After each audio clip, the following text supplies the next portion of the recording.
देखो ये exercise 7B का 4 नंबर सवाल है।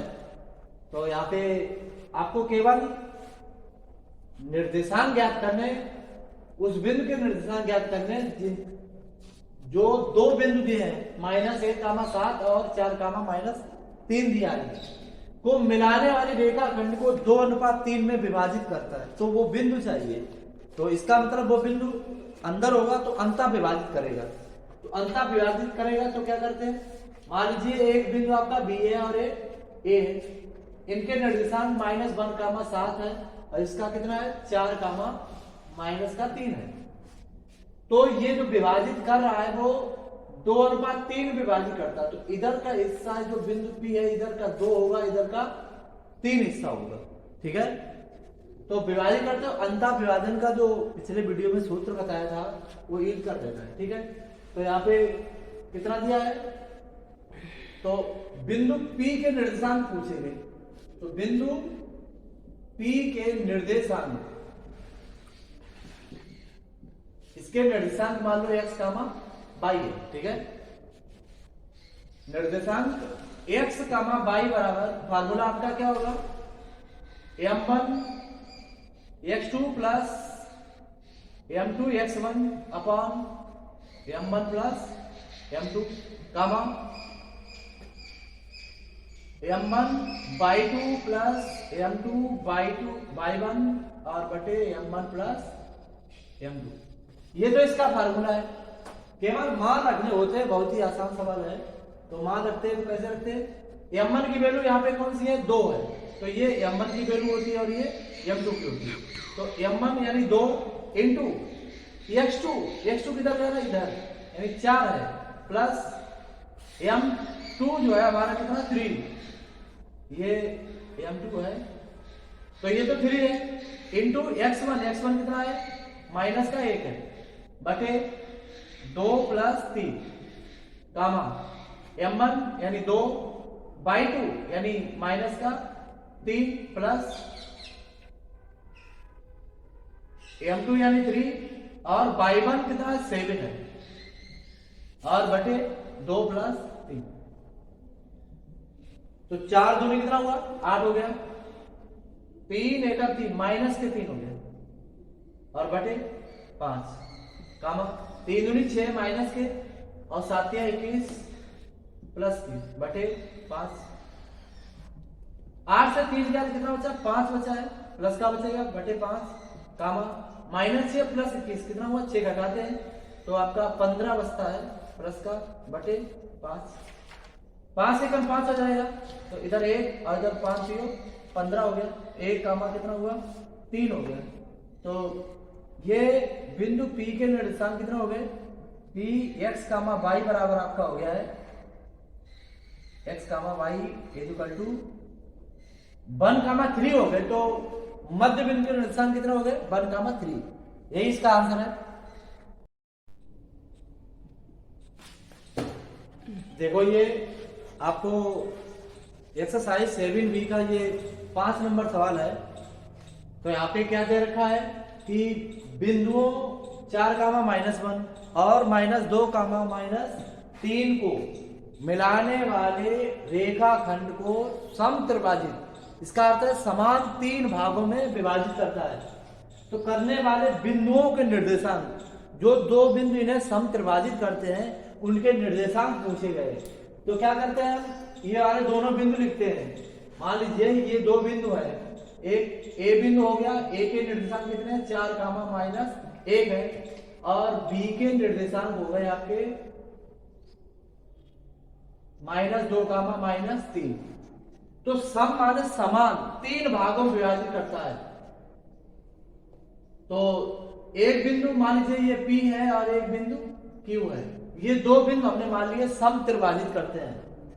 तो जब बिंदु P के निर्देशांक ज्ञात करेंगे, P हमारा एक मध्य बिंदु है और मध्य बिंदु के निर्देशांक अंतः विभाजित कर रहा है एक। अगर पहले हम P को समझते हैं, केवल एक के निकालेंगे, फिर Q के निकालेंगे। ठीक है, जब P के निकाले इधर हमारे कितने भाग बचते हैं, 2 भाग बचते हैं। तो इधर हमारा 1 अनुपात, मान लीजिए इधर 1 1 1 समत्रिभाजित है, तो 1 1 3 हो गया।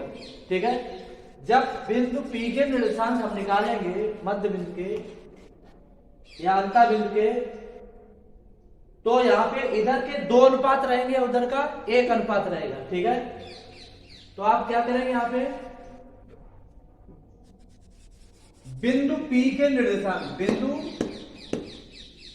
P के निर्देशांक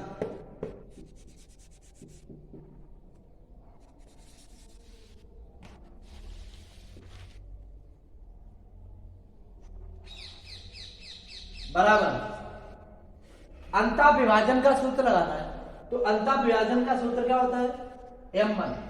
इसके लिए हमें क्या करना है, यहाँ पे 1 अनुपात कितना रहेगा, इधर 2 भाग है तो 1 अनुपात 2 रहेगा, तो ये M1 की वैल्यू रहेगी और ये M2 की वैल्यू रहेगी, क्योंकि बिंदु P के निर्देशांक निकाल रहे हैं और ये अंता विभाजन करता है, तो अंता विभाजन का सूत्र लगेगा।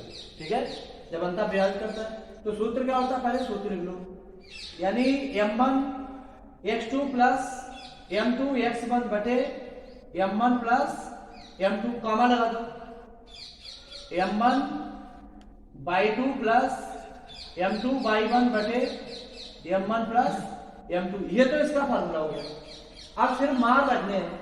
अब देखो M1 की वैल्यू कितनी मेरे पास 1 है, तो आपने यहाँ पे 1 रख लिया, M और x2 मेरे पास कितना माइनस का 2 है, तो आप लिखेंगे माइनस का 2 इंटू में।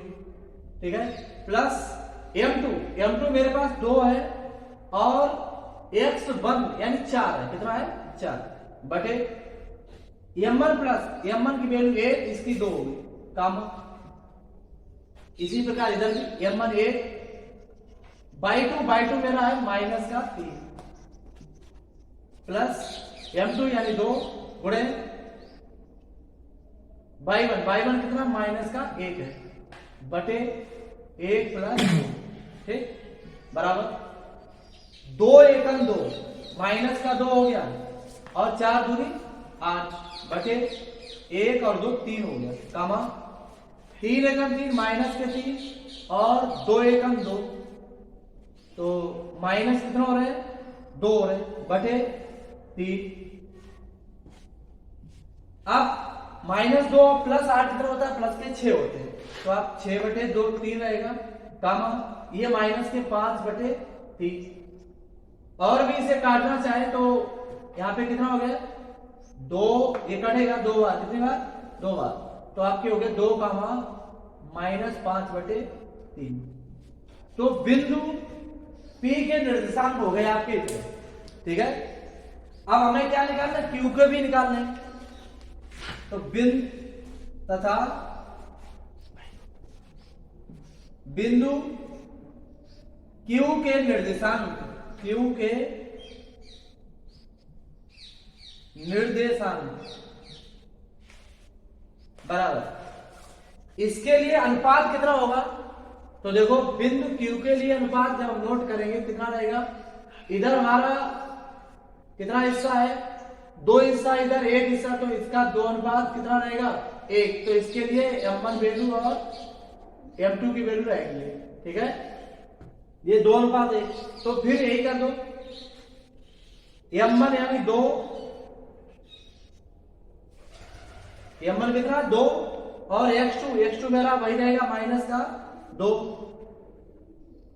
प्लस M2 कितना 1 इंटू x1 यानी 4 बटे 2 प्लस 1 M1 प्लस M2, यहाँ पे M2 का मान 1 है और M1 का 2 है, कामा M1 यानी 2 गुणे बाई 2 यानी -3 प्लस M2 यानी 1 है इंटू बाई 1 -1 है और बटे 2 प्लस 1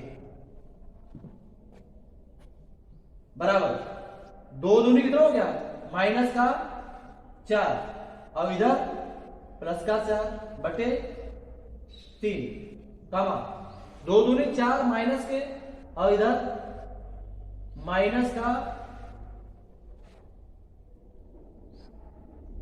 1 बटे 2 1 3, यहाँ पे M1 2 है, M2 1 है, M2 y1 -1 है, ठीक है। देखो यहाँ पे y2 की जो वैल्यू है वो यहाँ पे 3 है, कितनी है? -3, तो यहाँ -3 होगी। तो 3 दूनी कितना हो गए? 6 हो जाएंगे, माइनस कितना हो जाएंगे? 6, और ये तो -1 ही रहेगा, ठीक है। तो इधर कितना रहेंगे? ये 0 हो जाएगा, क्योंकि 0/3 कामा -7/3, ये कट जाएगा, तो बराबर क्या रहा? 0 कामा -7/3। तो ये बिंदु Q के निर्देशांक होगा, किसके हो गए? Q के निर्देशांक। तो यही हमारे दोनों आंसर है, एक ये आंसर है और एक दोनों बिंदु निकल आए, ठीक है। सवाल समझा गया ना? बहुत अच्छा सवाल।